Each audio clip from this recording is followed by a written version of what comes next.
যে এনসিপির নেতাকর্মীরা বারবার কেন মার খাচ্ছেন, বারবার কেন তাদের উপর হামলা হচ্ছে? মানে হবিগঞ্জ হামলার শিকার হলেন, তারপর সিলেটে গেলেন, সেখানেও হামলার শিকার হচ্ছেন কেন? এটা দেখতে হবে যে হামলার শিকার হওয়ার জন্য কোনো ইনস্টিগেশন অর্থাৎ প্রয়োজনা তাদের নিজেদের তরফ থেকেও আছে কিনা সেটা একটি বিষয়। দেখুন, সভ্য রাজনীতিতে একটি রাজনৈতিক দল মিছিল মিটিং করবে, সমাবেশ করবে, এলাকায় যাবে নির্বিঘ্নে। সরকার তাদের নিরাপত্তা বিঘ্নিত যেন না হয় সেটা চেষ্টা করবে এবং তাদের নিরাপত্তার বিষয়টাও দেখবে সরকার। কিন্তু সরকারকে সহযোগিতা করাটাও যারা রাজনীতি করেন তাদের একটা অংশ। এটা তো এমন না যে সরকার পতনের আন্দোলন কিংবা এমন না যে আম, খুব আহামরি জমায়েত, এমন না। দেখুন, এনসিপি জুলাইকে সামনে রেখে তাদের দেশব্যাপী যে জনসংযোগ সেটি করার চেষ্টা করছে। আমি যতদূর জানি তারা 10 দিন ধরে উত্তরবঙ্গে সম্মেলন করেছে, গেছে মানুষের কাছে। একটা জায়গায় কিন্তু স্থানীয় বিএনপি নেতা কর্মী বরঞ্চ সহযোগিতা করেছে। কিন্তু এই সহযোগিতাটা তারা নিচ্ছে বিএনপি, এবার স্থানীয় বিএনপি এবং পুলিশ প্রশাসনের। কিন্তু প্রতিনিয়ত তাদের তরফ থেকে ইনস্টিগেশনের যে একটা বিষয় এসেছে, সেখানে প্রত্যেকটা জায়গায় কিছু লোকাল পলিটিক্স এর ডাইমেনশন থাকে। তো সেইগুলো যদি বুঝে রাজনীতিটা না করা হয় তাহলে একটা হিতে বিপরীত হতে পারে। এখন এইটা কি ন্যাচারাল, না তারা চেষ্টা করছে লাইমলাইটে আসার জন্য? সেটা করতে গিয়ে কিছু রাজনীতির বয়ান ভাষা এমন ভাবে ব্যবহার করছে যে স্থানীয় যেসব লোকালি রাজনীতিবিদ যারা দীর্ঘদিন আন্দোলন সংগ্রামে ছিলেন এবং যাদের দীর্ঘ ত্যাগ তিতিক্ষা আছে, তাদেরকে যখন আপনি ডিমেইন করেন, তাদেরকে যখন আপনি নিচু ভাষায় কথা বলেন, সেটা স্থানীয় কর্মী সমর্থকদের মনে একটা দাগ কাটে। তো সেইটার সুযোগ তারা নিচ্ছে কিনা সেটি একটা বিষয়। আরেকটা বিষয় আমি বলেছি, আইন শৃঙ্খলা বাহিনী যেহেতু হেল্প করছে, আইন শৃঙ্খলা বাহিনীকেও হেল্প করা প্রত্যেকটা রাজনৈতিক দলের উচিত। যেমন আমি কিছু ভিডিও দেখেছি, দেখুন একটা ছেলেকে আম, তার চোখে আঘাত লেগেছে, এটা কোনোভাবেই কাম্য নয়। কিন্তু যেটা হয়েছে, ফার্দার ইনভেস্টিগেশন যেন না হয়, ফার্দার যেন ঝামেলা না হয়, জন্য পুলিশের তরফ থেকে একটি 144 ধারা জারি করা হয়েছিল। হয়তো 144 ধারা জারি না করেও জিনিসটা হ্যান্ডেল করা যেত, সেটা করে নাই। না করাতে হয়েছে বিষয়টা লাইমলাইটে অনেক প্রচারণায় চলে এসেছে, সংবাদপত্রের প্রচার প্রচারণায় চলে এসেছে। তাতে সরকারের খুব বেশি লাভ হচ্ছে বলে মনে হয় না। কিন্তু তাদেরও যে কি খুব বেশি লাভ হচ্ছে যেসব কিন্তু আপনি যে কথাবার্তা। বললেন যে তারা আহ, লাইমলাইটে আসার জন্য আমি করছে, আমি শেষ করি, তো লাইমলাইটে আমি তো শেষ আসছেন। করি হ্যাঁ। আমি লেখি শেষ শেষ করি যে দেখেন, পুলিশের উপরে যেভাবে তারা আক্রমণ করছে, পুলিশের উপর অশ্রাব্য ভাষায় তারা গালিগালাজ করছে, এমনকি হাত দিয়ে তারা পুলিশকে আঘাত করছে। দেখুন, এগুলো কোনো সভ্য সমাজে হয় না। আপনি আমেরিকাতে থাকেন, আমি আমেরিকাতেই থেকেছি, দেখেছি যে পুলিশের সাথে সরাসরি কনফ্রন্টেশনে গেলে, পুলিশ তো রাষ্ট্রের, তাদের টাকায় যারা জনগণ রাজনীতি করছে তাদের টাকায় তো পুলিশ রাষ্ট্রের আইন শৃঙ্খলা বাহিনীর দায়িত্বে থাকে এবং এটা রাষ্ট্র সমাদৃত, রাষ্ট্র স্বীকৃতি একটা বিষয়। সেই জায়গায় আপনি যখন তাদেরকে আঘাত করেন, তখন পাল্টা আঘাতের একটা সম্ভাবনা তৈরি হয়। হুম। আপনি যখন স্থানীয় রাজনীতিবিদকে বলেন যে খেলা করব, তখন তারাও খেলার জন্য উদ্বুদ্ধ হয়। তো এই জন্য আমি বলছি যে ইনস্টিগেশন গুলো কোথায় হচ্ছে, কিভাবে হচ্ছে, এটি পরিকল্পিত কিনা তাদের তরফ থেকে, যেন তারা মার খায় এবং সেটি নিয়ে হইচই হয়, সেটা নিয়ে তারা একটা কাওয়াজ তৈরি করবে, সেটাও হতে পারে। ঠিক। দেখতে হবে। কিন্তু আমি বারবার বলছি এগুলো কোনোটাই কাম্য না। হুম। আমরা এই ধরনের রাজনীতি চাই নাই এবং আমার দৃঢ় বিশ্বাস যে সরকারের শীর্ষ মহল থেকেও তারা চায় না যে এই ধরনের রাজনীতির শাহজালাল, এই কথাগুলো না দৃশ্যপট আবার মানে রচিত একটু হোক। আওয়ামী লীগের মুখে শোনা কথাগুলোর মতো মনে হচ্ছে যে পুলিশকে আঘাত করলে পুলিশ কি করবে? পুলিশ সেটা সভ্য সমাজে পুলিশ তো ব্যবস্থা নেবেই। এরকম মনে হচ্ছে। কিন্তু আমার প্রশ্নটা কিন্তু আপনার কাছে সেখানে যে পুলিশের দায়িত্ব নিরাপত্তা বা সরকারের দায়িত্বের কথা আপনি বলছেন। তাদের নিরাপত্তা যেন বিঘ্নিত না হয় এজন্য সরকার কাজ করবে। কিন্তু সরকার আসলে কি করল? সিলেটে এরকম হামলার শিকার হলো। তারা সুনির্দিষ্টভাবে বলে দিল ছাত্র দলের নেতাকর্মীরা হামলা চালিয়েছে। কোনো মানে তাদের বিরুদ্ধে মামলাও করল অনেক ভোগান্তি পুহিয়ে তারপরে মামলা করতে হলো। তারপরে তাদের বিরুদ্ধে খুব ব্যবস্থা হলো না। পুলিশ দাঁড়িয়ে, দাঁড়িয়ে দেখলো যখন তাদেরকে মানে তাদের উপরে হামলা হলো পুলিশ দাঁড়িয়ে, দাঁড়িয়ে দেখলো। পুলিশ সেখানেও খুব ব্যবস্থা নিল না। আবার সিলেটে সেখানেও এরকম তাদের পুলিশের সামনেই তারা মানে হামলার এই ঘটনাগুলো ঘটলো। ফলে মানে পুলিশ কি করছে? এবং তারপরে যদি আমি বলি খুবই সবসময় সরব থাকা স্বরাষ্ট্রমন্ত্রী এই বিষয়ে খুব বক্তব্য দেখছি না। প্রধানমন্ত্রী তো খুব একটা বলেন না। ফলে তাকেও দেখা যাচ্ছে না। পুলিশের পক্ষ থেকেও খুব যে শক্ত বয়ান স্বরাষ্ট্রমন্ত্রীকে দেখতে পাচ্ছি না অন্তত আমরা। মানে কেন? মানে যেটা ওরা বলছে, মানে এনসিপি নেতারা বলছে যে সরকারের মদতেই হচ্ছে, তারেক রহমানের গ্রিন সিগন্যালে হচ্ছে, তাই কি আসলে? এটা ইনভেস্টিগেশনের বিষয় হইতে পারে। দেখুন, কয়েকদিন আগে যারা তাদের একটা মঞ্চে ককটেল বিস্ফোরিত হুম, হলো এবং সাথে সাথে তারা দাবি করে বসলো তো তারেক হুম, রহমানের গুন্ডারা করছে এটা সেটা, কিন্তু পরে দেখা গেলো তাদের অন্তর্কন্দল এটি হয়েছে। এখন এই মারামারিগুলো কেন হচ্ছে? আপনারা দেখবেন যে এনসিপির নিজস্ব রাজনৈতিক দল হয়ে ওঠার একটা প্রচেষ্টা আছে। আপনি বলছেন সরকার কোনো বিবৃতি দেয়নি, স্বরাষ্ট্রমন্ত্রী বিবৃতি দেয়নি, দল হিসেবে জামায়াত ইসলামী কি বিবৃতি দিয়েছে? হুম, তাদের যে সবচেয়ে বড় সহযোগী, তো জামায়াত ইসলামীও তো তারা অ্যাডপ্ট করছে না তাদের এই পলিটিক্স, যে তোমরা এলাকা এলাকায় যে মির্জা ফখরুলের নামে বিষোদ্গার করবে, কিশোরগঞ্জে যে দুঃখিত ফজলুর রহমানের নামে বিষোদ্গার করবে, তোমরা কক্সবাজারে যে সালাউদ্দিন আহমেদের নামে বিষোদ্গার করবে, এগুলো তো তারা অ্যাডাপ্ট করছে না। কিন্তু এনসিপি আবার চেষ্টা করছে জামাত থেকে বেরিয়ে যেয়ে তাদের নিজস্ব একটা গুন্ডা রাজনীতির যে চরিত্র সেটা প্রতিষ্ঠিত করার জন্য, এবং তারা যে কিছুটা জনসমর্থন মানে তাদের দিকে পাচ্ছে না আমি বলবো না। দেখুন, প্রত্যেকটা জিনিসের একটা দর্শক আছে, নীল ছবিরও দর্শক আছে মারাত্মক। আপনি সভ্য কথা বলবেন, আপনার ভিডিও ভাইরাল হবে না, কিন্তু আপনি খুব অসভ্য জামা কাপড় দেখিয়ে আপনি রিলস করবেন, দেখবেন যে হাজার হাজার লাইক, কমেন্টস, লাভ চিহ্ন। So, সভ্য রাজনীতির দর্শক হয়তো আছে, অনেক আছে, কিন্তু অসভ্য রাজনীতির দর্শক এবং উৎসাহী দর্শক অনেকেই আছে। তো সেটা দেখা যাচ্ছে যে তারা যেখানে যাচ্ছে এই ধরনের কথাবার্তা যখন বলছে, আওয়ামী লীগ, পতিত আওয়ামী লীগ তারা পছন্দ করছে। আবার ওই যে বললাম অসভ্য রাজনীতির কিছু হুম। দর্শক আছে, কিন্তু জামায়াত ইসলামী তাদের সবচেয়ে বড় যে অ্যালাই, তারা তো কি অ্যালাই মানে সরাসরি এটি সাপোর্ট করছে কিনা, বিবৃতি দিচ্ছে কিনা আমরা কিন্তু দেখছি, তারা দিচ্ছে না। কিন্তু ভিতরে যেটা হচ্ছে, জামায়াত ইসলামী যেটা করতে চায় সেটি তারা সরাসরি না করে বরঞ্চ সরকারের সাথে থাকতে চায়, কিন্তু তাদেরকে দিয়ে পালিত পুত্র হিসেবে এনসিপি কে তারা ব্যবহার করছে। এই ধরনের ঘটনা আছে কিনা, যে তারা এই, আমি এই জন্য বারবার বলছি যে এই ইনস্টিগেশন গুলোর ইনার বা তার ভেতরের কাহিনী কি, এটা কি অভ্যন্তরীণ গ্যাঞ্জাম কিনা, অভ্যন্তরীণ ইনস্টিগেশন কিনা, যে এনসিপি যদি খুব বেশি বাড়ায় তাহলে জামাতের স্থানীয় রাজনীতিও দুর্বল হয়ে যায়, সুতরাং বিএনপির মিছিল মিটিং এ ঢুকে জামাতের কেউ এগুলোও করছে কিনা, সেগুলো দেখতে হবে। আবার যদি স্পেসিফিক ভাবে কোনো ছাত্রদল বিএনপির কেউ পরিচিত থেকে থাকে, নিশ্চয়ই এটি নিয়ে মামলা হয়েছে, তারা যে মামলা করেছে নিশ্চয়ই আইন শৃঙ্খলা বাহিনী সেটা দেখবে। আমি তো বলেছি যে সভ্য রাজনীতিতে এই ধরনের আহ গুন্ডাগিরি এবং একজনকে আঘাত করা কিংবা অশ্রাব্য ভাষায় সিনিয়র নেতাদের গালিগালাজ করা, আমাদের তাদেরকে দেশের ডিমিন রাজনীতি তো করা, খুব এটা সভ্য আমরা রাজনীতি পারমিট না। করি না। এটা তো একটা কালচারে পরিণত হয়েছে। বিশেষ করে ৫ই আগস্টের পরে আরো বেশি করে। মানে এত সব গালি শোনা যায় যেগুলো আগে কোনোদিন মানে শোনা যেত না, এতটা অন্তত এত পাবলিকলি শোনা যেত না। আ সেরকম তো একটা কালচারে দাঁড়িয়েই গেছে। ফলে এ আর এমন অ নতুন কি মনে হচ্ছে? কিন্তু আপনি জামাতের কথা বলছিলেন, এই বিষয়টাও আমি আপনার কাছেও প্রশ্ন করতে চাইছিলাম। কিন্তু তার আগে মানে জামাত তো তাদের সঙ্গ দিচ্ছে কিনা বা তাদের ব্যবহার করছে কিনা, এই একটা প্রশ্নের আগে আমি সরকারের অবস্থানটা আসলে কি সেটা একটু আপনার কাছে বুঝতে চাই। যেমন ধরেন অন্তর্বর্তী সরকারের সময় তারা যখন গোপালগঞ্জ গেল এনসিপির এই নেতারা, তখন আমরা দেখলাম চারদিকে মব হলেও সেখানে সেটাকে বিক্ষুব্ধ জনতা ইত্যাদি বলে সরকার একরকম বলছে। কিন্তু এনসিপির ব্যাপারে তখন তারা খুবই প্রোটেক্টিভ। সেনাবাহিনী বিশেষ রকমের একটা রেস্কিউ সিস্টেম করে তাদেরকে রেস্কিউ করে নিয়ে আসলো। তখন স্বরাষ্ট্রমন্ত্রী মানে উপদেষ্টা এবং ক্রীড়া উপদেষ্টা আসিফ মাহমুদ সজীব ভুঁইয়া তারা পুলিশের কন্ট্রোল রুমে বসে পর্যবেক্ষণ করলেন জুস খেতে খেতে। মানে তাদের যে অ্যাপ্রোচটা সেটা বোঝা যাচ্ছিল যে এনসিপির প্রতি তারা খুবই সদিচ্ছা রাখে তাদের প্রোটেকশন দেওয়ার জন্য। আর এদিকে এই সরকারের বেলায় দেখা যাচ্ছে তারা মার খাচ্ছে, একের পর এক মার খাচ্ছে। কিন্তু এই সরকারের কোনো বক্তব্য বিবৃতি নাই, পুলিশের পক্ষ থেকে খুব উদ্যোগ নাই তাদেরকে প্রোটেকশন দেবারও না। প্রোটেকশন নামছে, বিজিবি নামছে, কিন্তু প্রোটেকশন ঠিক তারা পাচ্ছে না। আসলে সরকারের অ্যাপ্রোচটা কি বর্তমানে? দেখুন, ইউনুস অন্তর্বর্তী সরকারের আমলে যখন ঘটনা হয়েছে তখন তো এই সরকারের তারা চালাতো, তারা এই সরকারের পার্ট ছিল, এবং এই সরকারের পার্ট হিসেবে আজকের এনসিপি নেতা আসিফ মাহমুদ ভাইয়া তখন সরকারে হুম, ছিলেন। আপনি ঠিকই বলেছেন, তিনি মনিটরিং সেলে বসে সেটি তদারকি করছিলেন, এবং সরকারি দল হিসেবে তাদের যে আম, আম, যেটা হলো গোপালগঞ্জে, সেখানে তাদেরকে রেস্কিউ করে আনার দায়িত্ব সরকারি দলের ছিল। আজকে তো তারা বিরোধী দল।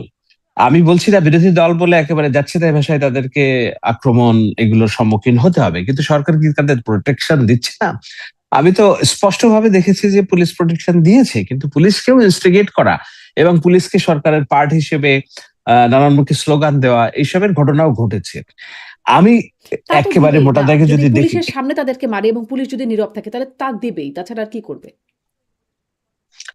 না, এখন বিষয়টা আমি কোনো কিছুই বলছি না যে একেবারেই এটি হুম, আহ, মানে কি বলে স্বতঃসিদ্ধ, এটি হুম, করাই যাবে না, এটি করা যাবে, it's not written in the book, it's a part of politics. আপনি যদি বাচ্চা হিসেবে হাঁটতে শিখতে চান, আপনি যদি না পড়েন, আপনার হাঁটুতে যদি না ব্যথা লাগে, আপনার গোড়ালিতে যদি না ব্যথা লাগে, আপনি খেলতে গিয়ে যদি আপনার হাতটা ভাগে, আপনি তো শক্ত হবেন না, আপনি প্রতিপক্ষ হিসেবে প্রতিষ্ঠিত হবেন না।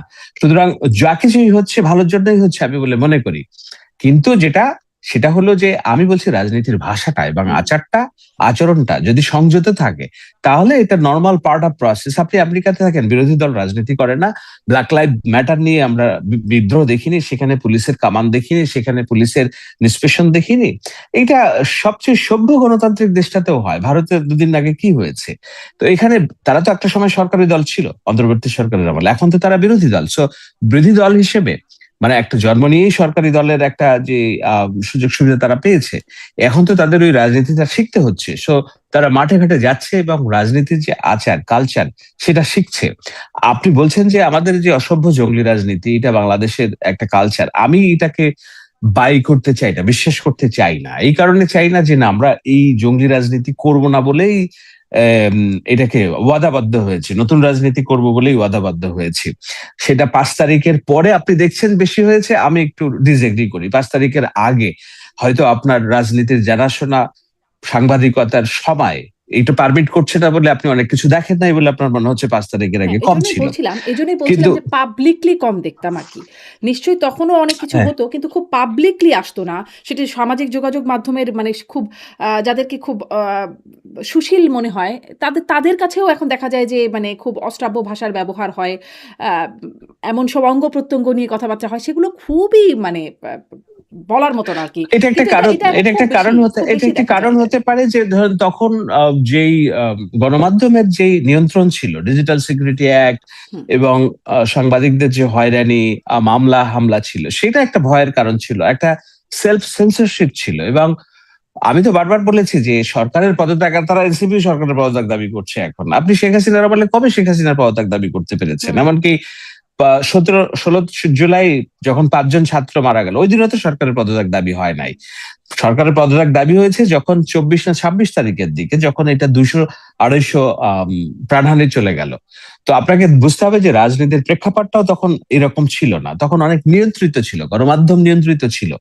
এখন তো গণমাধ্যমের নিয়ন্ত্রণ নাই, মজুর জার্নালিস্টদের নিয়ন্ত্রণ নাই, এবং এর চেয়ে যেটা হয়েছে সেটা 5 তারিখের পরে জেনজির যে ল্যাঙ্গুয়েজ সেইটা উন্মুক্ত হয়ে গিয়েছে। এটা কিন্তু শুরু করেছে বাংলাদেশ দিয়েই, আপনাকে বলতে হবে। শ্রীলঙ্কার যে মুভমেন্ট, ওটা জেনজির মুভমেন্ট ছিল না। এরপর নেপালের যে মুভমেন্ট, সেখানে জেনজির মুভমেন্ট, আজকে ভারতের মুভমেন্ট, জেনজির মুভমেন্ট। তো জেনজির মুভমেন্টে এই যে স্ল্যাং, এটি একটি পার্ট অফ আমাদের সাউথ এশিয়ান পলিটিক্স হয়ে গিয়েছে। এটি একটি নতুন ফেনোমেনা, যেটা 16 জুলাইয়ের আগে, 36 জুলাইয়ের আগে বাংলাদেশে পুরো উপমহাদেশেই ছিল না। সো ওটাও আমাদের ডিল করতে হচ্ছে যে স্ল্যাং ল্যাঙ্গুয়েজ গুলো পলিটিক্স এর পার্ট হয়ে গেছে। আপনি জানেন যে ভারতের পার্লামেন্টে অনেক সংসদ সদস্য স্ল্যাং ল্যাঙ্গুয়েজকে অ্যাডপ্ট করে প্রতিপক্ষকে তারা ঘায়াল করার চেষ্টা করছে। সো এটি নিউ ফিনোমেনা আমাদের রাজনীতিতে, এবং এটা আমাদের উদ্বেগ ঘটাচ্ছে যে না, কিভাবে এই বিষয়গুলো সামনে আনা যায়। এবং গণমাধ্যম, সুশীল সমাজ, এমনকি অভ্যন্তরীণ রাজনীতির তরফ থেকেও নানান ভাবে এই বিষয়গুলো নিরুৎসাহিত করা হচ্ছে, নিশ্চয়ই কোথাও না কোথাও যেয়ে দাঁড়াবে সামনে। জি। আপনি বলছিলেন যে এটা আসলে ইনস্টিগেট করছে কিনা এই হামলাগুলো বা কেউ কি লাইমলাইটে আসার চেষ্টা করছে কিনা? আবার এরকমও কি কোনো চেষ্টা হচ্ছে কিনা? কারণ যখন মানে প্রশ্ন করার আগে কেন করছি সেটা একটু বলে নেই। যে যখন আসলে হামলার ঘটনা একের পর এক ঘটছে, তখন দেখা যাচ্ছে যুক্তরাষ্ট্রে ট্রাম্পের বিশেষ দূত সার্জিও গোর এসেছেন। তার সাথে বৈঠক হচ্ছে পররাষ্ট্রমন্ত্রীর, দীনেশ ত্রিবেদীর সাথে কথা হচ্ছে। মানে ভারতের রাষ্ট্রদূতের সাথে কথা হচ্ছে। আ কিছুকে আড়াল করারও চেষ্টা হচ্ছে কিনা? কারণ অতীতেও মানে অন্তর্বর্তী সরকারের সময় থেকে পরবর্তীতে অনেক কিছু আড়াল করার চেষ্টা এবং সফলভাবে আড়াল করার ব্যাপার আমরা দেখেছি। ফলে এই প্রশ্নটা জাগছে যে কিছু কি আড়াল করারও চেষ্টা হচ্ছে কিনা? শাক দিয়ে মাছ ঢাকা আরকি। আড়াল করার চেষ্টা কে করবে, মানে কার কাছ থেকে আড়াল করবে, সেটিও একটা বিষয়। যেখানে জনগণের কাছ থেকে। রাষ্ট্রপতি, জনগণের কাছ থেকে, এমন না যে রাষ্ট্র চুরি করে অন্য কাউকে দেওয়া হচ্ছে কিংবা রাষ্ট্রের অন্য কোনো বিষয় একেবারে ভিন্ন রাষ্ট্রকে সুবিধা দেওয়া হচ্ছে, এরকম কোনো বিষয় এখনকার দুনিয়ায় বাস্তবতায় সেটা সম্ভব না। প্রত্যেকটা জিনিস স্ক্রুটিনাইজেশনের সুযোগ আছে। সুতরাং আড়াল করার পার্ট যদি হয়ে থাকে, তাহলে আপনাকে তো বলতে হবে যে এনসিপি সরকারের সাথে যোগসাজশেই মার খাচ্ছে, তাই না? আম, তো সেটা তো যদি না হয় তাহলে যোগসাজশে মাইর খাওয়ার গণমাধ্যমে কেন দরকার এত? নাই তো। ধরেন এনসিপি কে মারা হচ্ছে, ওদিকে সবার লাইমলাইট আর অ্যাটেনশন এদিকে। মানে এটা আমরা এখন না বলছি, অতীত থেকেই দেখে আসছি। এমনকি মানে শেখ হাসিনার আমল যখন ছিল বা আওয়ামী লীগ আমল, তখন আপনারা দেখতাম যে ঘটনা আসলে অন্য কিছু ঘটে যাচ্ছে, কিন্তু আমরা সবাই আলোচনা করছি অন্য হুম, বিষয় নিয়ে। এবং এবং সেটাই তারপরে তো দেখলাম আমাদের মার্কিন দায়িত্ব। বাণিজ্য চুক্তি হয়ে গেল। কেউ আলোচনা করল না। তখন সবাই টুকটাক গোপন চুক্তি হয়ে গেল, এটা নিয়ে সমালোচনা করল। পরে এসে শুনলাম সবাই নাকি জানতো বিষয়টা। মানে জামাতের আমিরও জানতেন, তারেক রহমানও জানতেন, আর আ খলিলুর রহমান দেশে গেলে তো সরাসরি তারেক রহমানের পররাষ্ট্রমন্ত্রী হয়ে বসে গেলেন। ফলে কিছু, কিছু হয়ে গেল যেগুলো আসলে আমাদের দৃষ্টির মধ্যে পড়তে দেয়া হলো না। এরকম কোনো চেষ্টা আছে কিনা? এরকম চেষ্টা হলে তো আমার আপনার দায়িত্ব সেটা খুঁজে বের করা, তাই না? আমাদের সোর্স আছে, অনেক সোর্স আছে। আপনি সাংবাদিক, আমি সাংবাদিক। আর সাংবাদিকতা তো এখন অনেক বেশি উন্মুক্ত। যার হাতে মোবাইল আছে সেই সাংবাদিক। এ, যার হাতে তো, এবং সেটা শুধু দেশের ভিতরে না, দেশের বাইরে থেকেও তো নানান বিষয় আছে। আপনাকে সবগুলো জায়গায় ইন্টারনেট, সংবাদ প্রবাহের যেসব জায়গা, সেখান থেকেও নানান ক্লু পাওয়া যেতে পারে। তো সাংবাদিক হিসেবে আমার আপনার দায়িত্ব যে এগুলো বার করে এবং সেগুলোকেই লাইমলাইটে নিয়ে আসা, যে না, এইসব বিষয়গুলো কিন্তু হয়ে যাচ্ছে। নিশ্চয়ই যদি কোনো কিছু হয়ে থাকে, চুক্তি, নতুন চুক্তির পরামর্শ, এগুলো সরকারের ব্যাখ্যা দেওয়ার সুযোগ আছে, আমরা সরকারের কাছে ব্যাখ্যা চাইবো। এবং ওরকম কিছু হচ্ছে কিনা সেটা তো আমাদের খুঁজে বের করতে হবে। আমরা কিন্তু সরকার শুধুমাত্র তো ব্যাখ্যা দেয় না। সরকার তো ব্যাখ্যা দেয় না, শাহিদ আলম। সরকার তো ব্যাখ্যা দিল না কিভাবে কেন ডক্টর খলিলুর রহমান হয়ে গেলেন পররাষ্ট্রমন্ত্রী। সরকার তো ব্যাখ্যা দিল না মার্কিন বাণিজ্য চুক্তি নিয়ে কোনো রকম কথাবার্তা বা সংসদে কোনো আলোচনা হলো না। মানে সরকার তো ব্যাখ্যা দেয় না আসলে। এখন আপনি আম, একটা রাষ্ট্র পরিচালনা করার জন্য যদি আপনাকে জনগণ নিরঙ্কুশ ম্যান্ডেট দেয়, আপনি জনগণের কাছে ওয়াদা করেছেন নির্দিষ্ট কিছু উন্নয়ন কর্মকাণ্ড, আপনার যেসব সোশ্যাল সেফটি নেট, রাষ্ট্রীয় নিরাপত্তা, এনার্জি সিকিউরিটি, আমার যে $5 বিলিয়ন গার্মেন্ট ইন্ডাস্ট্রি, সেটি, ব্যবসায়ীদের নিরাপত্তা, আমার যে প্রায় কয়েক কোটি নারী শ্রমিক গার্মেন্ট ইন্ডাস্ট্রিতে আছে, তাদের চাকরির হুম। নিরাপত্তা নিশ্চিত করা। তো এইগুলো করার জন্য কে না কে করনা পড়তা হে। আপনাকে, আপনি যখন সংসার চালান, আপনি যখন সংসারের শীর্ষ নেতা, আপনাকে কে না কে করনা পড়তা হে, তাই না? সেটা, এখন সেটার জন্য হয়তো কোথাও কারোর সাথে চুক্তি হবে, যেই চুক্তি আমাদের ফেভারে হবে। কোথাও চুক্তি হবে যেটা আমাদের সরাসরি অর্থনৈতিক ফেভারে হবে না, কিন্তু আমার ইম্পোর্টকে, এক্সপোর্টকে ত্বরান্বিত করবে। আমার যে আমার রাষ্ট্রের সিকিউরিটি তো আমার গার্মেন্টস সেক্টরের স্থিতিশীলতা। আপনি দেখেন, ঢাকা শহরের আশপাশে জুড়ে যদি গার্মেন্টস শিল্পে অস্থিরতা হয়, তাহলে রাষ্ট্রের নিরাপত্তা কোথায় যেয়ে দাঁড়াবে? তো আমার এই বিপুল সংখ্যক, কয়েক কোটি নারী শ্রমিকের চাকরি নিশ্চিত করে রাখার জন্য যদি আমার অন্য কোথাও ছাড় দেওয়া লাগে, তো এটা তো রাষ্ট্র যিনি পরিচালনা করবেন তার মগজে আছে। সেটা ডিল করার জন্য যদি বেটার ডিল মেকার আপনার সামনে থাকে, তাহলে কেন তাকে গভর্নমেন্ট অ্যাপয়েন্ট করবে না? আপনি খলিলুর রহমানের কথা বলছেন তো, সরকার দেখছে যে উনি হয়তো বেটার ডিল মেকার, উনি এই ডিলটা মেক করতে পারবেন, ওনাকে সামনে রেখেছে। কিন্তু আবারও বলি, এমন তো না যে এই সরকারি চাকরি একেবারে পার্মানেন্ট, একেবারে অনন্তকালের জন্য থাকবেন। কেউ যদি তার পারফরমেন্স শো করতে না পারেন, তাকে নতুন করে ওই জায়গায় অন্য কাউকে নিয়োগ করার, এগুলোরও বিষয়ে তো আমাকে দেখতে হবে, সরকারকে সময় দিতে হবে। 6 মাসে এখনো হয়নি। হুম। আর যেসব চুক্তির কথা বললেন, আমি এই জন্য বলছি যে এই চুক্তিটা এই সরকার তো করে নাই, করেছে পূর্ববর্তী সরকার। এই সরকার বারবার বলছে চুক্তির এই যেই সরকারকে জানিয়ে ধারাগুলো করা আছে। হয়েছে। মানে তারেক রহমানকে জানিয়ে করা হয়েছে। সম্মতিতে, হ্যাঁ, বাট সম্মতিতে, তারেক রহমান তো তখনও সম্মতিতে। জানতেন না যে তিনি সরকার গঠন করবেন, তাই না? এটা জানতেন তো। জামায়াত আমরাই সবাই ইসলামীকেও জানতাম বলে মনে জানিয়ে। হতো। আমরাই তো জানতাম যে তারেক রহমানই আসলে আর কে হতে পারত?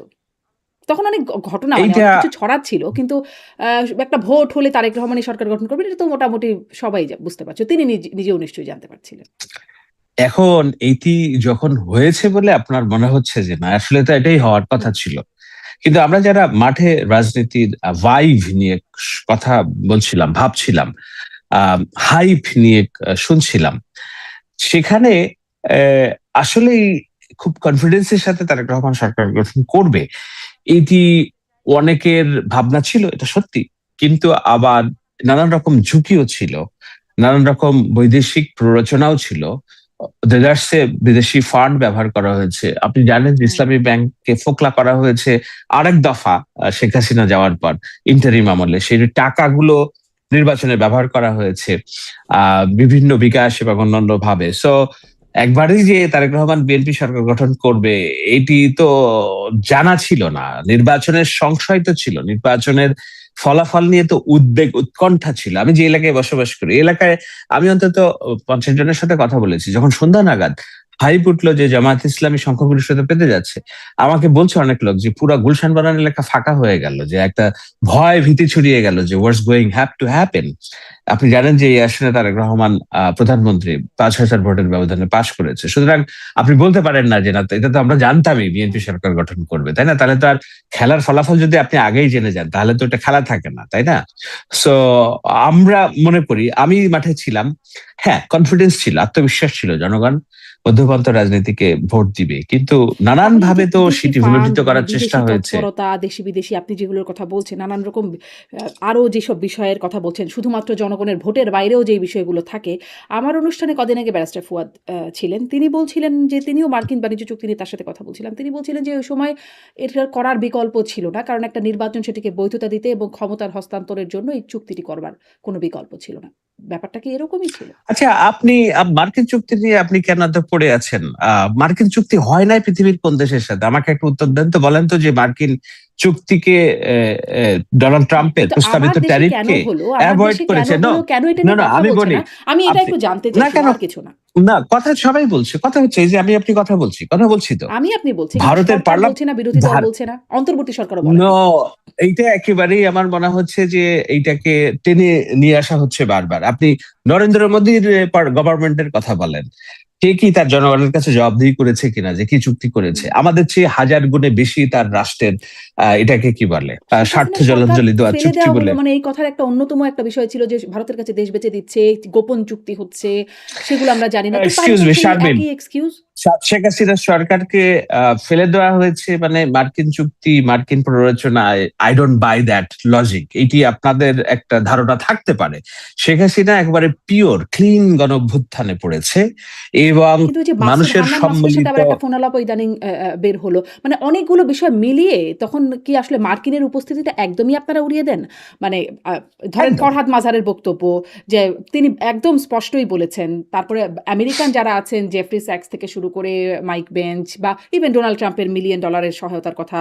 আ মানে আমাদের দেশের আসিফ মাহমুদরাও বলছিলেন যে এম্বাসির সাথে যোগাযোগ। হান্নান মাসুদের একটা ফোনালাপ সম্প্রতি মানে ফাঁস হলো। সেখানেও বলছেন যে কিভাবে যোগাযোগটা করছেন মার্কিন এম্বাসি। মানে আমাদের দেশে গণ অভ্যুত্থান হচ্ছে, মার্কিন এম্বাসি কেন এত গণ অভ্যুত্থানের সৈনিকদের সাথে বা যোদ্ধাদের সাথে তারা কেন এত যোগাযোগ? মানে এত তাদের তৎপরতা। ফলে তাদের কি কোনোই ভূমিকা ছিল না? আমি দেখি না, আমি একেবারে ক্লিন তাহলে খুব এগুলোকে কনফিডেন্স কি মনে নিয়ে করেন? বলি। এই যে এই বিষয়গুলোকে কি মনে করেন? আমাদের এইটা অভ্যুত্থানের তো সৈনিকরাও তাদের বলছেন, সারা আমেরিকানরাও পৃথিবীতে। বলছেন। এটাকে কি মনে করেন? দেখুন দেখুন, আমি আপনাকে বলি, আমাদের তো যুক্তরাষ্ট্রের ইনভলভমেন্ট বাংলাদেশের এটি তো আজকের নতুন না। এখানে তাদের বিলিয়নস অফ ডলার ইনভেস্টমেন্ট আছে, এখানে ইউএসএইড তাদের আছে, এখানে হাজার হাজার কর্মী তাদের কাজ করে, সো তাদের স্বার্থ আছে এখানে। এই দেশে কারা সরকার পরিচালনা করবে, কিভাবে না করবে, শুধু এই দেশ কেন, আপনার কি মনে হয় যে ভারতে তাদের ইনফ্লুয়েন্স নেই? আপনার কি মনে হয় পাকিস্তানে তাদের ইনফ্লুয়েন্স নাই? 100% আছে।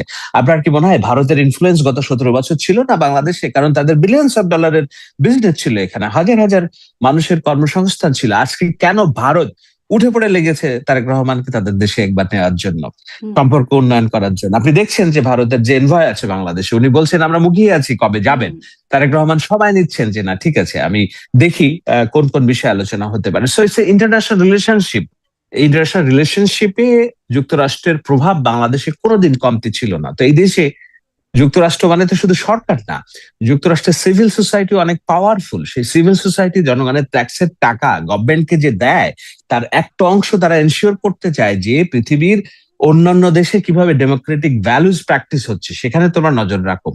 সেইটা করার জন্য নানান রকম ইনস্টিটিউশনস আছে, তার মধ্যে ইউএসআই, এইড, এনডিআই, আইআরআই, এগুলোর নাম আপনি জানেন। তাদের মাধ্যমে একটা সামাজিক চাপ থাকে, একটা সুশীল অর্থাৎ সিভিল সোসাইটির একটা চাপ থাকে। সেই সব জায়গাগুলো দিয়ে তারা কিছু মানি ইনজেক্ট করে যেন হিউম্যান রাইটস, ডেমোক্রেটিক ভ্যালুস গুলো প্রতিষ্ঠিত হয়। সেইটার পার্ট হিসেবে তাদের যে যোগাযোগ কর্মকাণ্ড কোন বছর ছিল না। বরঞ্চ আমরা দেখেছি যে না, শেখ কিন্তু হাসিনার জুলাই আমলে অভ্যুত্থানের এগুলোকে তখন স্ট্রংগেস্ট তুড়ি হিরো, মেরে রিয়াল উড়িয়ে হিরো, দেওয়া। হ্যাঁ, সেটার আখ্যায়িত হ্যাঁ। করা হচ্ছে পিটার হাসকে। করছেন তুলি, মায়ের ডাকের যিনি আছেন, মানে এখন এমপিও আছেন সংরক্ষিত আসনে বিএনপির। তিনিও আসলে সেই কেন মানে হুম। স্ট্রংগেস্ট হিরো তো আমাদের জুলাই যোদ্ধারা। সেখানে পিটার হাস হচ্ছে স্ট্রংগেস্ট হিরো, রিয়াল হিরো জুলাই অভ্যুত্থানের। স্ট্রংগেস্ট হিরো এই কারণে, যখন আমার আমার ভাই, আমার মা, আমার বোন গুম হচ্ছে, আমার বিরুদ্ধে যখন মামলা হচ্ছে ডিজিটাল সিকিউরিটি আইনে, আমার পরিবারকে যখন একাধিকবার পুলিশে হয়রানি করা হচ্ছে, আমার বাবা হাসপাতালে মরার 1 সপ্তাহ আগেও যখন ডিজিএফআই গিয়েছে তাকে জিজ্ঞাসাবাদ করার জন্য, এই কথা বলার জন্য তো বাংলাদেশের কোনো সাংবাদিক, পৃথিবীর অন্য কোনো দেশের রাষ্ট্রদূতরা ওয়াকিফল থাকেন নাই। কিন্তু পিটার হাস তখন মায়ের ডাক নামক একটা অর্গানাইজেশনের আমন্ত্রণে একাধিকবার গিয়েছেন এবং এটি বলার চেষ্টা করেছেন যে এনফোর্সড ডিসঅ্যাপিয়ারেন্স বন্ধ করতে হবে। আপনাকে দেখতে হবে, একটা বড় বিল্ডিং আপনি যদি ফেলাইতে চান, তাকে, তার পিলার গুলোকে আপনাকে দুর্বল করতে হবে আগে। শেখ হাসিনা 17 বছরের যে মাফিয়া তন্ত্র, হুম। সেই মাফিয়া তন্ত্রকে যদি একটা বড় বিল্ডিং হিসেবে আপনি দেখেন, তার ছোট ছোট পিলার গুলোকে আগে দুর্বল করা হয়েছে। একটা হলো যে সেনাবাহিনীর যে দুর্নীতি, সেনাপ্রধানের আজিজের, সেটার একটা ডকুমেন্টেশন যখন করা হলো, প্রাইম মিনিস্টার্স ম্যান, সেটা তার যে ভিত্তি অনেকখানি নাড়িয়ে দেয়। আপনার এই যে কি বলে সশস্ত্র বাহিনীর ভিতরে যখন র্যাবের উপরে স্যাংশন করা হলো ইন্টারন্যাশনালি, তখন তার আরো একটা পিলার দুর্বল হয়ে গেল। যখন এই যে মানবাধিকার, এনফোর্স ডিসঅ্যাপিয়ারেন্স, এই খুঁটিটাও যখন উন্মোচন করা হলো যে শেখ হাসিনা শাসন ব্যবস্থাকে টিকিয়ে রাখার জন্য আয়নাঘর করছে, এটা করছে, তার আরো খুঁটি দুর্বল হয়ে গেল।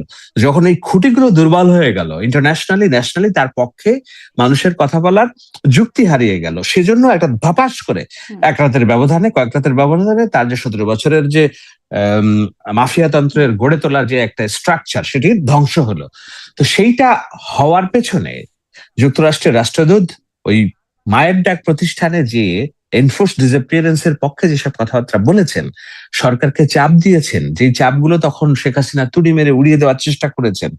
এই জন্যই হয়তো তুলি বলেছেন যে Peter Haas one of the biggest hero of our movement. এখন এই জায়গায় আওয়ামী লীগের সাবেক এমপি, যিনি এখন জেলে আছেন, শাহজাহান ওমর, তিনি তো যখন বিএনপি রাজনীতি করতেন তখনও তো বলেছেন যে ভগবান। পিটার হাস বাবা, তুমি আমাদের বাবা, ভগবান, আমাদের থাকাও। তো পরে তো তিনি আবার আওয়ামী লীগেই যোগ দিলেন, তাই না? তো এখন পক্ষে গেলে ভালো আমেরিকা, আর বিপক্ষে গেলে খারাপ ভারতের। আপনাদের এত, মানে আমি আপনাদের বলতে বলছি যে আওয়ামী সমর্থকদের কেন এত মোদী গভর্নমেন্টকে টিকিয়ে রাখার জন্য এত তাড়না? আমি ইচ এন্ড এভরিওয়ান যারা বাংলাদেশে আওয়ামী লীগের সমর্থন করে, তাদের প্রত্যেকটা স্ট্যাটাস দেখেছি আর আমি হাসছি। তাদের মনে হয়েছে যে দুরু দুরু একটা কাপড়ে ধরে গিয়েছে, যে এই বুঝি মোদী গভর্নমেন্ট পড়ে গেল, আমাদের ভগবান বিধাতা নষ্ট হয়ে গেল, আমাদের সব আশা ভরসা নষ্ট হয়ে গেল। মিলাদ দেওয়া শুরু করছে যে তারা মোদী যখন স্টেবল হলো।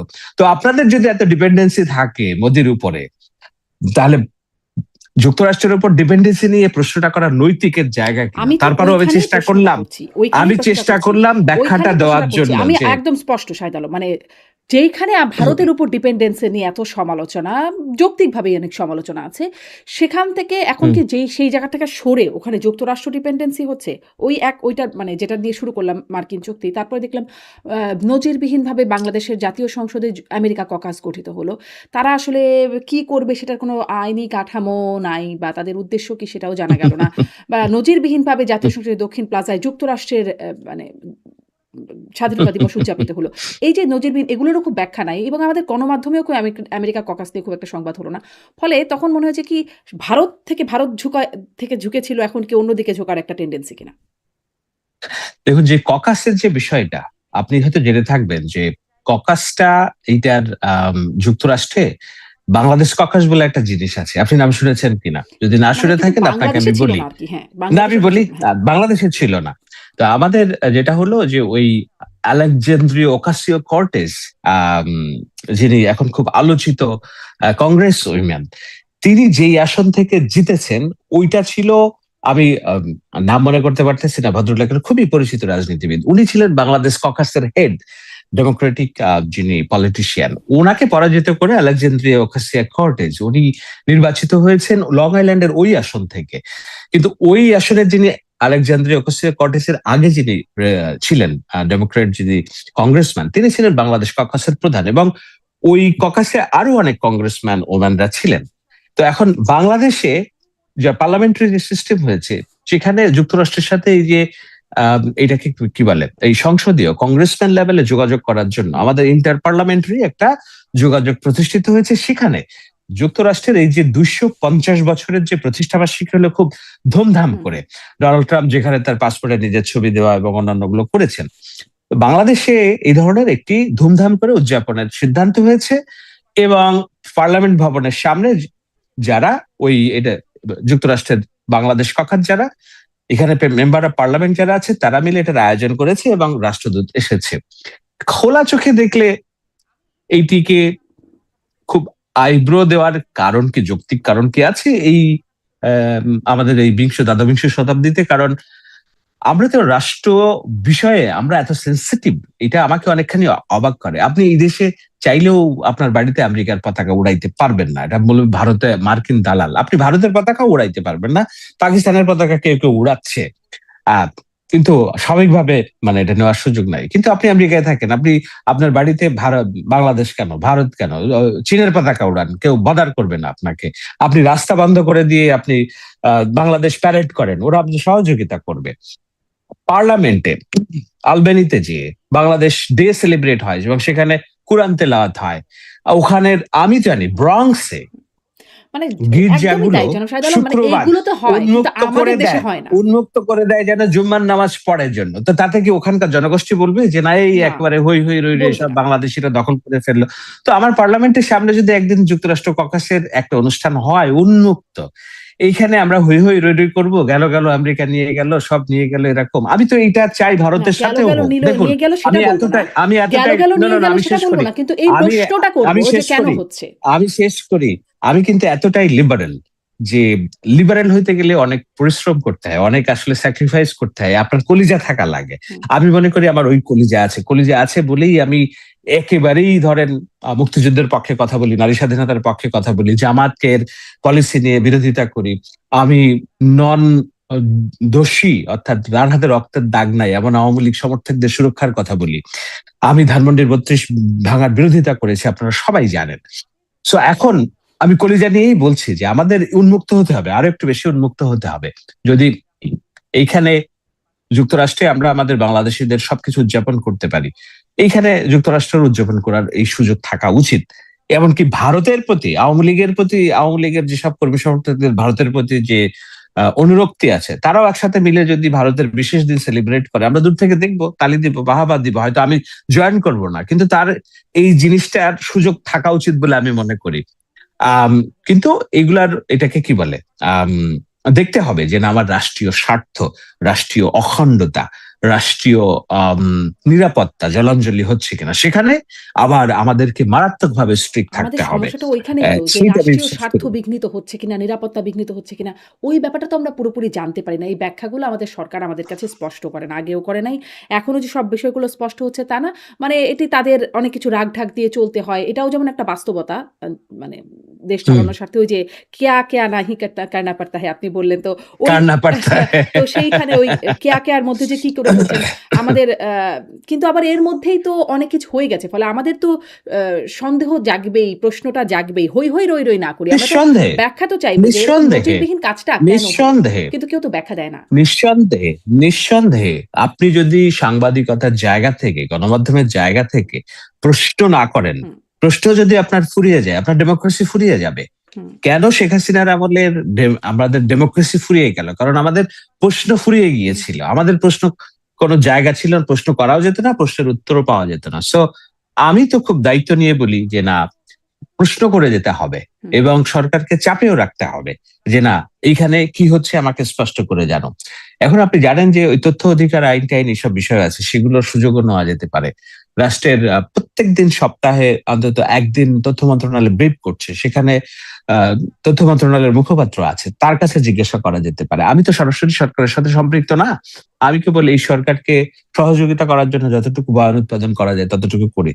বাট ডিসিশন মেকিং এর জায়গাগুলোতে তো আমি নেই, সুতরাং আমি কোনো উত্তর হুম, দিতে পারবো না। হয়তো থাকলে আপনার সাথে সরাসরি যোগ দিয়ে আমিও অনেক প্রশ্নের উত্তর দিয়ে ফেলতে পারতাম আপনাকে। হুম, হুম। কিন্তু এটাই সমস্যা। যারা বয়ান উদ্বোধন করেন, তারাও যেমন আগে সরাসরি অনেক হুম। কিছু বলতেন, যখন থেকে সরকারি দায়িত্বে যান, তখন আর খুব সরাসরি অনেক কিছুই তারা বলতে পারেন না।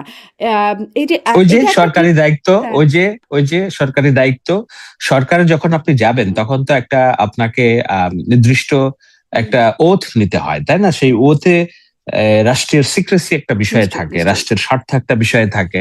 এইসব নানান কারণে হয়তো হয়ে ওঠে না। জি, ধরেন আপনাকে যদি আমি বসিয়ে দেই তাহলে কোথাও, হয়তো আপনিও সেরকমই হবে। আপনি হুম, হুম। জি, হয়ে যাবে আর জি, কি। এটি তো বটেই। সেটা একটা বাস্তবতা তো আছেই। হুম, আ কিন্তু ওই যে হুম, বলছিলেন যে হ্যাঁ, গণমাধ্যমের স্বাধীনতার ব্যাপারে। গণমাধ্যমে আগে আমরা আসলে সরাসরি সরকার প্রধানকে নিয়ে কথা বলা খুব একটা দেখি নাই। এখন সরকার প্রধানকে নিয়েও অনেক কথা বলা হয় বিরোধীদের পক্ষ থেকে। যেমন এনসিপির নাহিদ সার্জিস আলম তিনি বলছেন যে তারেক রহমান ভং ধরছেন। আ মানে এই যে এই হামলাগুলোর ঘটনা ঘটছে একের পর এক তারেক রহমান ভং ধরছেন। মানে আমিও আসলে যেহেতু করা যায় বলেই করি যে তারেক রহমান আসলে কি করছেন? তারেক রহমান ভূয়সী প্রশংসিত হচ্ছেন। তিনি আ যেমন যেদিন হামলা হচ্ছে তিনি হেঁটে কোন মন্ত্রণালয় পরিদর্শনে গেছেন। সেটা খুব গণমাধ্যমে খবর হচ্ছে যে এই যে তিনি হাঁটছেন, তিনি বিভিন্ন সময় কম খাচ্ছেন, তিনি প্রোটোকল ব্যবহার করছেন না। তিনি রাস্তায় সেলফি তুলছেন সাধারণ নাগরিকদের সাথে, তিনি স্কুলের বাচ্চাদের সাথে কথা বলছেন, গাছের চারা লাগাচ্ছেন, ইত্যাদি ঘটনা ঘটছেন, কখনো সিনেমা দেখছেন। কিন্তু আসলে কাজের জায়গাটা কি হচ্ছে আপনার কাছে একটু স্পষ্ট হতে চাই। তিনি কি একটু শুভেচ্ছা দূত আ আ টাইপের একটা রোলে আছেন বা মোটিভেশনাল স্পিকার এরকম একটা আ রোলে আমরা তাকে দেখছি? এখন বিষয়টা হলো যে মাত্র ৫ মাস হলো সরকারের। হি ইনহেরিটেড উইথ আ মানে বিয়ন্ড ইমাজিনেশনস নেগেটিভিটি নিয়ে। আম ১৭ বছর ধরে তার যে চরিত্র হনন করা হয়েছে, তাকে মাফিয়া বস হিসেবে ট্রিট করা হয়েছে। তাকে দুর্নীতিবাজ হিসেবে ট্রিট করা ১৭ হয়েছে। বছর বলছেন কেন? এমনকি তা তার শাসনামলে মানে বিএনপি শাসনামলেও তো তখন হাওয়া ভবন নিয়ে তো ১ম আমরা বিএনপি শাসনামল থেকেই জানতে শুরু করলাম। আমি এটা বলেছি। তখন তো সরকার অ্যালাউ করত এই হুম, হুম, সমালোচনাগুলো। তখন একদম, নিপীড়ন ছিল না। তখন শিশির কার্টুন তৈরি একদম, করত একদম। সে তারেক রহমানের নামে। তারপরে শেখ হাসিনা ১৭ বছরে আর কার্টুন তৈরি করতে পারে বদলে নাই। সো গেল। আমি বলছি হুম, ১৭ বছর তো ছিল। এর আগেও ধরেন আরো ৫-৭ বছর। তো প্রায় ২৩ বছরের একটা বিরামহীন প্রচারণায় তার যে চরিত্র নির্মাণ করা হয়েছিল আম একজন ভিলেন হিসেবে। তো ক্ষমতা গ্রহণের পরেও দেখা গেল যে তাকে নিয়ে এইসব কথাবার্তা বলা শুরু করলো এনসিপি এবং জামায়াতে ইসলামও। ওই কনফিডেন্সটা অনেকেই পাচ্ছিলেন না। আমি গত সপ্তাহে একটা ভিডিও দেখছিলাম। একজন মার্কিন যুক্তরাষ্ট্র থেকে আসছেন বাংলাদেশি মানুষ। তিনি বাজার করছেন এবং বলছেন, "দেখেন এখানে যে পটল কিনছি, আমি যে মাছ কিনছি, এটা আমার কোনো ভাবেই মনে হচ্ছে না যে বেশি, বরঞ্চ অনেক কম মনে হুম, হচ্ছে।" প্রথম কথা বলছে যে হ্যাঁ, অনেক সমস্যা আছে। রাস্তাঘাটে প্যাপো, জ্যাম, ট্রাফিক এগুলো আছে। বাট আমার মনে হয় না রাষ্ট্র খুব খারাপ চলছে। একজন যুক্তরাষ্ট্রের নারী আ আ বাংলাদেশী প্রবাসী উনি আসছেন। উনি তারেক রহমান সম্পর্কে একটা কথা বলেছেন। উনি বলছেন যে দেখুন আমাদের যে প্রধানমন্ত্রী ওনার আগের কথা বলতে পারি না। বাট এখন উনার কথা দেখলে আমার চোখে পানি আসে যে এত ভালো একটা মানুষ হুম, হতে পারে। হুম, তো এখন আপনি যেটা বলছেন যে পিআর মানে যেটা বলছেন যে শুভেচ্ছা দূতের ভূমিকায় কিনা। আমাদের মানুষের চাওয়া তো খুবই কম শারমিন। মানে আমরা আ বাংলাদেশী মানুষের কি খুব ভালো চাওয়া আছে? এখন আমাদের আলোচনা হওয়া উচিত কি? আমাদের আলোচনা হওয়া উচিত কিভাবে আমাদের এই যে রাষ্ট্রীয় যেসব পলিসি আছে এগুলোকে শিথিল করা, ট্যাক্স কে ভালো করে রিফর্ম করা, মানুষ যেন বিজনেস করতে পারে, ইনভেস্ট করে যেন তার রিটার্নটা ফেরত পেতে পারে, দোকানি যেন নির্বিঘ্নে দোকান খুলতে পারে। ওখান থেকে যেন একজন রিক্সা চালক সারাদিন রিক্সা চালিয়ে তার বাড়িতে টাকাটা পাঠাতে পারে। এইসব জিনিসগুলোই আমাদের সবচেয়ে হুম। আলোচনা হওয়া দরকার কিংবা এগুলো নজর দেওয়ার দরকার। মানুষ এটাই চায়। এই যে সংস্কার কিংবা জুলাই সনদ, আপনি রাস্তাঘাটে ঘুরে দেখান তো হুম, একটা হুম। মানুষের মুখ থেকে আপনি জুলাই সনদের কথা শুনবেন? না সে বলবে যে আমার গ্যাস দাও, আমার এই রাস্তা ঠিক করো, আমাকে এই যেন ব্যাংকে যেয়ে আমার টাকার স্বল্পতা না হয়। তো এগুলাই তো দরকার, তাই না? তো যেইটা আমরা চাই, বাংলাদেশের মানুষের চাওয়া আসলে খুবই কম। কিন্তু সেই কম চাওয়ার জায়গায় আমাদের কি হচ্ছে? মানুষের যেমন আজকে আমি শেষ হ্যাঁ, করি। আমি আমি বলি শেষ করি। শেষ তারেক করেন। রহমানের এই জিনিসটা বলতে চাচ্ছিলাম। তো সেই জায়গায় আমাদের মানসপটে যে প্রধানমন্ত্রিত্ব যিনি ছিলেন, তার আচার ছিল যে বছরে ৩৫ কোটি টাকার না মাসে ৩৫ কোটি টাকার খাবারের বিল। হুম, ওই যে কর্ণফুলী টানেলের পাশে তিনি থাকবেন বলে একটা ৪,০০০ কোটি টাকার একটা নিবাসস্থল তৈরি করা। তিনি যখন রাস্তায় যাবেন ২০০ গাড়ি আরো সব কিছু ব্লক করা, মানুষকে চলাচলে নির্বিঘ্ন করা, এবং আমরা যে প্রজা তিনি যে রাজা, এই ধরনের একটা প্রচেষ্টা ছিল জনগণ থেকে বিচ্ছিন্ন রাখার যে রাষ্ট্র, সেই জায়গাটা তিনি ভেঙে দিতে চেয়েছেন। তার নিজের প্রোটোকল কমিয়েছেন, মন্ত্রীদের প্রোটোকলও কমিয়েছেন, তিনি মানুষের কাছে যাচ্ছেন, শিশু কিশোরদেরকে উদ্বেলিত করার চেষ্টা করছেন, এবং নিজের সিম্পলিসিটি দিয়ে আমি একদিন মন্ত্রণালয় খেতে গিয়েছি, আমার ওখানকার খাবার খেয়ে আমার পছন্দ হয় না। 100 টাকার খাবার, একটা ভাজি, একটা ডাল, তোমরা কি খাও এগুলো? চেয়ে আমি অনেক ভালো খাই। তো উনি যে কাটছাট করে উনি চেষ্টা করছেন যে রাষ্ট্রের প্রধান যিনি হেড অফ দ্য গভর্নমেন্ট যদি নিজে পরিবর্তনটা প্র্যাকটিস করতে পারেন, তাহলে এটার একটা চাপ প্রশাসনে পড়ে, অন্যান্য জায়গায়ও পড়ে।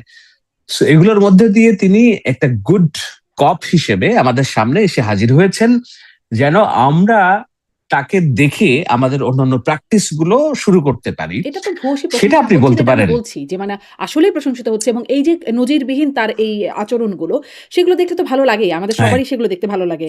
হ্যাঁ, মানে কিন্তু হ্যাঁ। এটা কি তার ওই যে আপনি বলছিলেন যে ১৭ বা ২৩ বছর ধরে তার যে একটা চরিত্র দাঁড় করানো হয়েছে, মানে এমনকি আন্তর্জাতিক গণমাধ্যমেও খবর আসে প্রডিগাল সান, মানে সেই প্রডিগাল সান তিনি এখন একজন দারুণ রকমের মানুষ যিনি স্ত্রীর মাথায় ছাতা ধরেন, এরকম একজন মানুষ। হুম। সেই চেহারাটা পোট্রে করার একটা মানে সচেতন প্রচেষ্টা। এটা আমি আমি আমি আমি তো তার ক্যারিয়ারের দায়িত্ব নিব না, কিন্তু ব্যক্তি হিসেবে তাকে জানাশোনার তো একটা সুযোগ আমার হয়েছে, তাই না? আমি কালকে একটা টক শোতে বলছিলাম, উনি যে বলছেন যে আমি প্রতিশোধের রাজনীতি করবো না, এখন আপনারা জানছেন। আমার সাথে এই কথা ওনার যখন ওই রাজনীতির কর্মকাণ্ড নিয়ে আন্দোলনের পার্ট হিসেবে উনি যে নানা মানুষের সাথে কথা বলে, সে ধরনের একটা সময় আমার সাথে ওই ধরনের কথা বলার সুযোগ হয়েছে। উনি তখনই বলেছেন যে আমি প্রতিশোধের রাজনীতি করবো না। আবার ধরুন মানে আমি যতটুকু তাকে দেখেছি, খুব বেশি দেখেছি এটা বলা ঠিক হবে না, এটা নেওয়া ঠিক হবে না।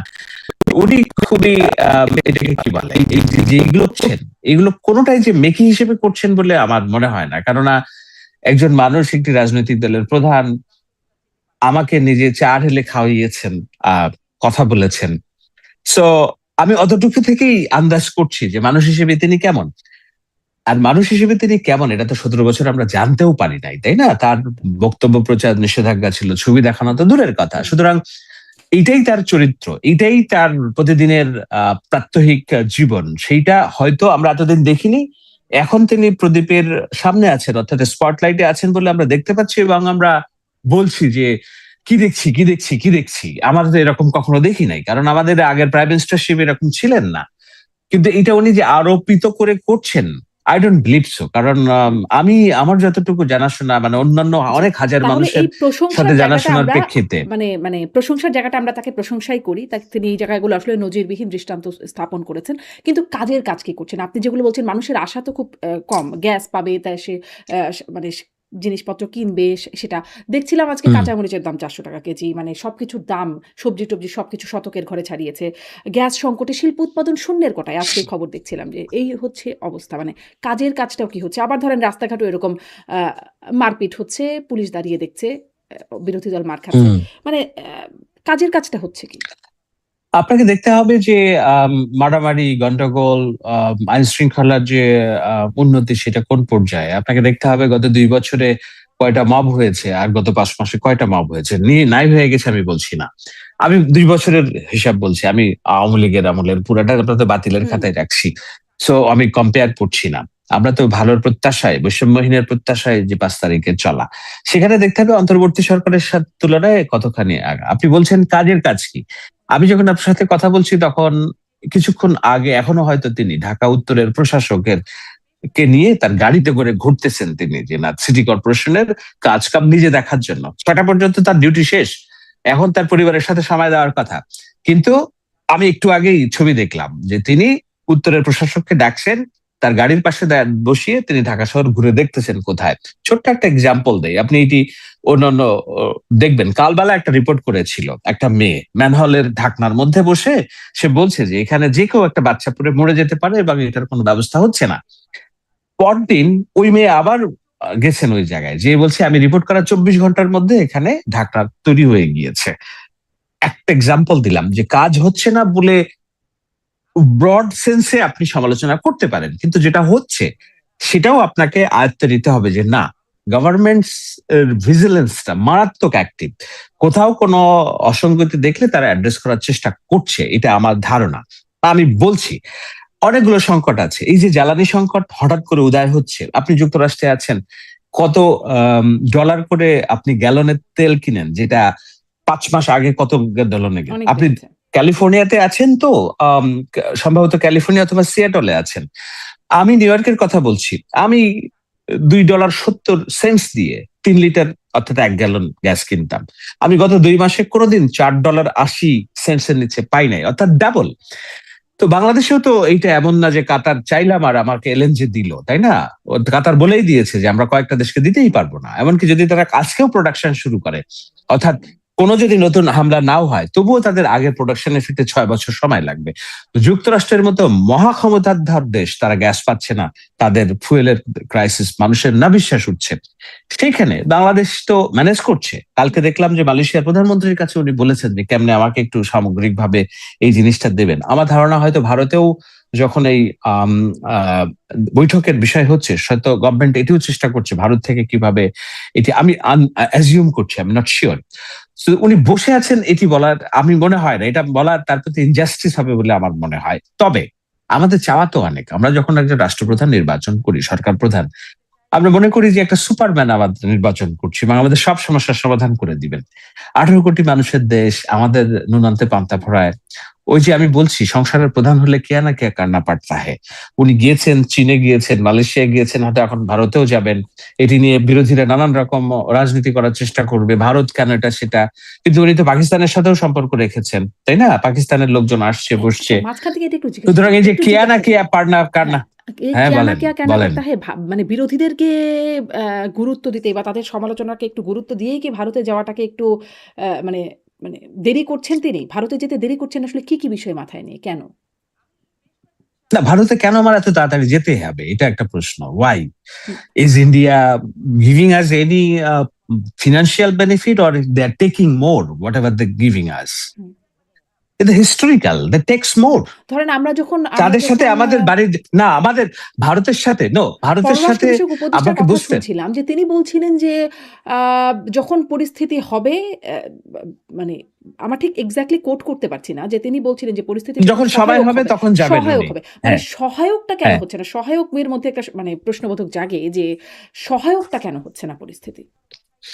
এখন অনেকগুলো বিষয় আছে, যেমন আছে এখানে দুটি, রাজনৈতিক এবং অর্থনৈতিক দুটি বিষয়। হ্যাঁ, তো আমি রাজনৈতিক বিষয়টা পরে বলছি, অর্থনীতিটা আগে বলি। দেখুন, বাংলাদেশের সাথে আহ, ভারতের যে বাণিজ্যের ঘাটতি, এইটা ট্রিমেন্ডাস। আমি এক্সাক্ট ফিগার বলছি হুম, না এখন, কিন্তু বাংলাদেশ যত আমদানি করে, ভারত বাংলাদেশ থেকে তার সিকি পরিমাণ আমদানি করে না। সুতরাং তাদের যে ইকোনমিক ফ্লো, সেটা টিকিয়ে রাখার জন্য আমাদের সাথে সম্পর্ক রাখাটাই তাদের সবচেয়ে জরুরি হুম, দরকার আগে। আপনি ওই কুচবিহার, তারপরে কলকাতার যে ব্যবসায়ীরা, তাদের যে খুশি, বাংলাদেশ ভিসা উন্মুক্ত করেছে, এখন টুরিস্টরা যেতে পারবে, ওদের খুশি কতখানি আপনি দেখে বুঝবেন হুম, যে না, how much they dependent on our people. সুতরাং বাংলাদেশের সাথে ভারতের সম্পর্ক উন্নয়নের যে বিষয়টা আমি দেখি, যদি অর্থনৈতিক ভাবে দেখেন, এটা নট বাংলাদেশের প্রায়োরিটি, এটা ভারতের প্রায়োরিটি, যে বাংলাদেশের সাথে তারা সম্পর্ক স্বাভাবিক করবে। এখন আমরা কি আনি ভারত থেকে? আমি ছোটবেলায় দেখতাম যে ভারত থেকে সিংহভাগ পণ্য আসতো, এখন ভারত থেকে সিংহভাগ পণ্য আসে না। আমার গমটাও আসে এখন ব্রাজিল, আর্জেন্টিনা থেকে। আমার যে মাছ, চাল, এগুলো মায়ানমার হয়ে, থাইল্যান্ড হয়ে অনেকগুলো আমাদের আউটসোর্সিং জায়গা তৈরি হয়েছে। তবুও কি আমরা ভারতের উপর নির্ভরশীল না? আমাদের আমদানির ক্ষেত্রে অবশ্যই আমরা নির্ভরশীল। অনেক কিছুই আমাদের আনতে হয়। যদি এই ফ্লোটা বন্ধ করে দেওয়া হয়, আমাদের ইন্টারনাল অস্থিরতা তৈরি হবে। কিন্তু এগেইন আমি বারবার বলছি, ভারতের সাথে সম্পর্ক উন্নয়নের জন্য আমাদের যতটা তাগিদ, ভারতের তাগিদ তার চেয়েও বেশি। এটা হলো রাজনৈতিক, অর্থনৈতিক। আর রাজনৈতিক তাগিদ যেটা, সেটা হলো যে ভারতের মাটিতে বাংলাদেশের জুলাই অভ্যুত্থানে জেনজির মুভমেন্টে ক্ষমতাচ্যুত একজন মানুষকে তারা আশ্রয় দিয়েছে, সেইটার একটা সম্পর্কের টানাপোড়েন বাংলাদেশের সরকারের সাথে আছে। সেটা এক্স প্রাইম মিনিস্টারের মুখের কথাতেও আপনি বুঝবেন হুম, যে বারবার ধর্ণা দিচ্ছে যেন আমাকে ফেরত নেওয়া হয়, ঠিক আছে আমি যাব। হুম, তো এই চাওয়া পাওয়ার বিষয়গুলো আছে ভারতের সাথে। এখন বাংলাদেশের চাওয়া কি? বাংলাদেশের চাওয়া ইদার শেখ হাসিনাকে তারা বন্দি প্রত্যাপন চুক্তি মেনে নিয়ে তারা ফেরত দিবে, অথবা আম, রাজনৈতিক যেটার কথা বলছি, অথবা বাংলাদেশের ইন্টারনাল পলিটিক্সে তারা শেখ হাসিনাকে ইনজেক্ট করা, অর্থাৎ আওয়ামী লীগকে ইনজেক্ট করা রাজনীতিতে তারা করবে না। বিনিময়ে বাংলাদেশ, এটা হচ্ছে বাংলাদেশের চাওয়া। ওই যে ভারত যে চায় বাংলাদেশের সাথে বিজনেস করতে, আর বাংলাদেশ চায় যে আমার পলিটিক্যাল বিষয়ে তুমি ইন্টারফেয়ার করবো না। I have people, I have economic source otherwise. আমার চীন আছে, যুক্তরাষ্ট্র আছে, আমার আরব দেশগুলো আছে, আমি বিজনেস করবো এখান থেকে, আমার মানি মেক করবো এখান থেকে। তুমি যেহেতু আমার কাছ থেকে মানি মেক করবা, সো আমার ইন্টারনাল রাজনীতিতে তুমি হস্তক্ষেপ করবো না। আমার বোঝানোর চেষ্টা করছি যে এই যে পরিস্থিতি সহায়ক বলতে যেটা সরকার বোঝাচ্ছে, হয়তো এইসব বিষয়গুলো এখানে অন্তর্ভুক্ত। সেই জায়গাগুলো কতখানি জট ছড়াবে সেটি নিশ্চিত হয়েই হয়তো তারেক রহমান যেতে চাচ্ছেন। এইখানে তাড়াহুড়োর কিছু আছে বলে এখন আমার ধরেন মনে শেখ হয় না। হাসিনা তবে ফিরতে চাচ্ছেন, শেখ হাসিনা যে বলছেন বারবার তিনি ডিসেম্বরের মধ্যে ফিরে আসতে চান, মানে এখানে আসলে সরকার কি করবেন? যেহেতু এটা একটা সমস্যার কারণ, আমাদের রাজনীতিতে অস্থিতিশীলতা একটা তৈরি করছে যে তিনি ফিরবে ফিরবে বলছেন। তো এখানে আসলে সরকার এখন কি করবেন? তিনি এখন নিজেই যদি ফিরতে চান তো? দেখুন, উনি সরকার তো চাইবে উনি ফিরুক, কারণ হলো উনি জাতিসংঘের ফ্যাক্ট ফাইন্ডিং কমিটির রিপোর্টের প্রেক্ষিতে যে ট্রাইব্যুনাল হয়েছে, তার গঠিত ট্রাইব্যুনাল, সেই ট্রাইব্যুনালে তিনি ফাঁসির দণ্ডাদেশ প্রাপ্ত আসামি।